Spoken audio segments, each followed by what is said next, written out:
오늘 이야기의 핵심부터 분명히 짚고 가겠습니다. 이재명 대통령이 결국 이해훈 후보자에 대한 임명을 철회했습니다. 이 장면을 두고 정치권에서는 각자의 이해관계에 따라 서로 다른 해석을 내놓고 있지만 우리가 반드시 구분해서 봐야 할 것이 있습니다. 바로 과정과 결과입니다. 결과만 놓고 보면 임명 철회입니다. 하지만 그 결과에 도달하기까지의 과정은 상식적이었는지 제도가 제대로 작동했는지를 따져보는 것이 훨씬 중요합니다. 이 지점에서 민주당과 대통령 그리고 청와대의 판단은 비교적 명확합니다. 민주당은 인사청문회에서 후보자의 문제점을 집요하게 검증했고 청와대와 대통령은 그 과정과 이후 국민적 평가를 종합해 결론을 내렸습니다. 즉, 과정과 결과 모두 제도의 정상 작동 범위 안에 있었다는 것입니다. 홍익표 정무수석 비서관은 브리핑에서 이재명 대통령이 사회각계각층의 다양한 의견을 경청했고 인사청문회와 그 이후에 국민 여론을 유심히 살핀 뒤 숙고 끝에 지명 철회를 결정했다고 밝혔습니다.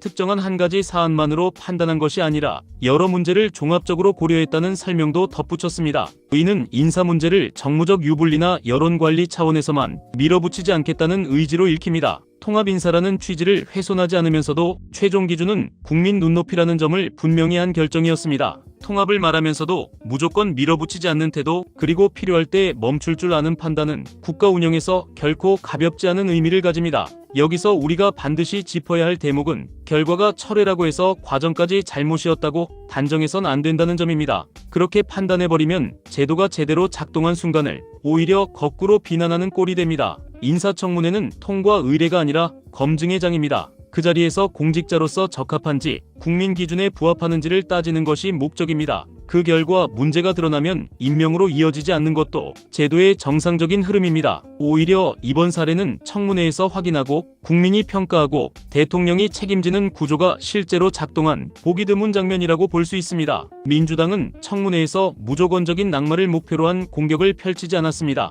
후보자의 도덕성, 책임감, 말과 행동의 일치 여부, 해명의 설득력 같은 본질적인 질문들이 이어졌습니다. 청문회는 따져 묻는 자리이고 후보자는 답하는 자리입니다. 이 기본 구조를 끝까지 유지한 쪽이 어디였는지는 분명합니다. 청와대가 이후 국민 눈높이에 부합하지 못했다는 표현을 사용한 것도 청문회와 여론을 연결해 판단했다는 의미입니다. 그리고 그 판단의 부담을 대통령이 직접 안고 지명 철회로 마무리했습니다. 보수 진영 출신 후보자였기 때문에 정치적 부담을 후보자 개인에게 떠넘기지 않으려 했다는 설명 역시 나왔습니다. 통합을 말하되 책임은 대통령이 지는 방식, 이것이 국가 운영의 기본입니다. 통합을 내세웠으니 무조건 밀어붙여야 한다는 논리는 통합이 아니라 독선으로 흐르기 쉽습니다. 반대로 통합을 추진하되 국민 기준 앞에서는 멈출 줄 아는 태도라면 통합의 취지 자체가 오히려 설득력을 얻게 됩니다. 이번 결정은 바로 그 지점을 보여줬습니다. 그런데 문제는 그 이후 국민의힘의 반응입니다. 여기서부터 상황은 이상한 방향으로 흘러갑니다. 최은석은 늦었지만 당연한 결정이라는 반응을 내놨고 배현진은 지명 철회로 끝날 일이 아니라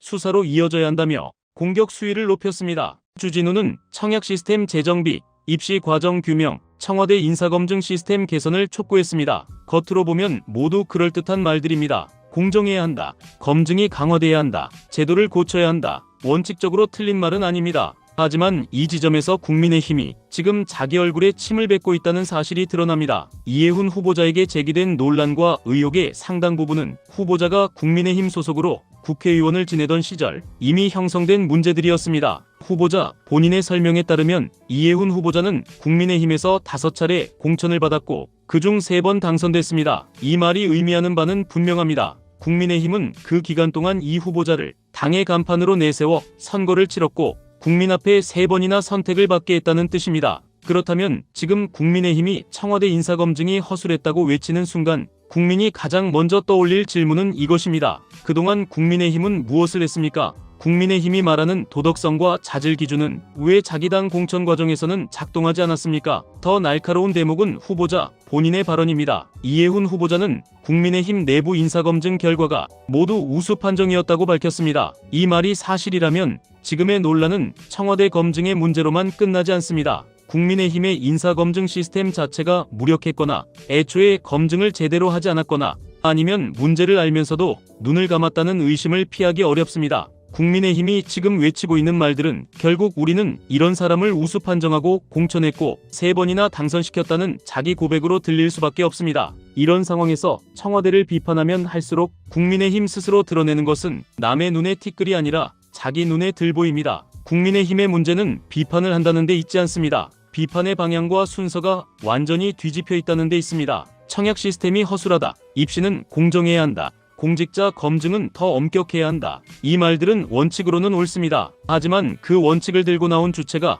누구냐는 질문을 피할 수 없습니다. 국민은 지금 청약 시스템을 고치자는 주장보다 먼저 국민의힘은 그동안 왜 이런 논란을 걸러내지 못했느냐를 묻고 있습니다. 정말 공정과 검증을 말하고 싶다면 남을 향해 손가락질하기 전에 자기 당 공천과 검증의 기록부터 꺼내놓고 설명해야 합니다. 누가 검증을 했고 어떤 기준으로 우수 판정을 내렸고 그 과정에서 무엇이 놓쳤는지 아니면 무엇을 덮었는지를 먼저 밝혀야 합니다. 이재명 대통령의 지명 철회는 국민의힘에게 정략적으로는 공격 소재일 수 있지만 제도적으로 보면 오히려 국가가 정상 작동하고 있다는 신호이기도 합니다. 대통령이 무리하게 임명을 강행했다면 그때야말로 비판받아야 할 사안이었을 것입니다. 그러나 대통령이 국민평가를 보고 결정을 거둬들였다면 국민의힘이 할 일은 공격이 아니라 성찰입니다. 왜냐하면 이해훈 후보자는 국민의힘이 키운 정치인이었고 국민의힘은 그를 3번이나 국민 앞에 내세웠기 때문입니다. 지금 국민의힘이 신나게 검증이 안 됐다고 말할수록 국민의 질문은 다시 국민의힘으로 돌아갑니다. 그동안 국민의힘이 했던 검증은 무엇이었느냐는 질문입니다. 공천은 단순한 당내 행사가 아닙니다. 공천은 국가의 인재풀을 국민에게 제시하는 과정입니다. 그 과정이 무너졌다면 책임은 청와대보다 먼저 정당에 있습니다. 국민의힘이 청와대를 탓하며 빠져나가려 할수록 정당 정치에 대한 신뢰는 더 빠르게 무너질 수 있습니다. 이번 결정은 통합 인사를 포기했다는 뜻도 아닙니다. 홍익표 정무수석은 통합은 진영 논리를 넘는 변화와 함께 대통합의 결실로 이어질 수 있으며 통합 인사를 통해 그 의미와 가치를 되새기려는 이재명 대통령의 노력은 계속될 것이라고 밝혔습니다. 이 말을 그대로 받아들인다면 앞으로도 보수 진영 인사 기용 시도는 이어질 가능성이 큽니다. 그렇다면 이번 경험을 토대로 청와대의 검증이 더 세밀해지겠다는 말도 자연스럽습니다. 상대 진영 출신 인사는 정보 접근에 한계가 있다는 점을 공개적으로 인정한 것도 제도의 한계를 핑계로 돌리지 않겠다는 고백이자 앞으로는 더 촘촘히 보겠다는 약속으로 읽힙니다. 문서만 확인하는 검증에는 분명 한계가 있습니다. 결국 주변 평가와 실제 행태, 평판을 더 깊이 들여다봐야 한다는 숙제도 이번 사안에서 분명히 드러났습니다. 이 방향이 옳다면 국민의힘이 해야 할 일도 똑같습니다. 서류로만 인재를 포장하고 선거에서 이기면 끝이라는 방식으로는 더 이상 버티기 어렵습니다. 그래서 이해훈 후보자 지명 철회가 남긴 메시지는 단순합니다. 대통령은 책임을 졌고 민주당은 질문을 했고 국민은 평가했고 제도는 결론을 냈습니다. 이 흐름이 상식적이었다는 점이 핵심입니다. 반면 국민의힘은 지금 무엇을 하고 있습니까? 자기 당이 만든 인물의 문제를 청와대 탓으로 돌리며 마치 남의 일인 듯 훈계하고 있습니다. 그러면서 동시에 자기 당 내부 검증은 우수했다는 말이 함께 떠돌고 있습니다. 이 장면이야말로 국민의힘의 민낯을 적나라하게 보여줍니다. 책임은 회피하고 공격은 과잉이고 논리는 빈약하며 마지막에는 남 탓으로 끝내는 습관이 그대로 드러납니다. 국민의힘이 정말로 공정과 수사를 말하고 싶다면 자기 당부터 정리하는 것이 순서입니다. 이재명 대통령이 지명을 철회한 장면은 그 질문에 대한 하나의 답이었습니다. 이제 남은 질문은 국민의힘에게 돌아갑니다.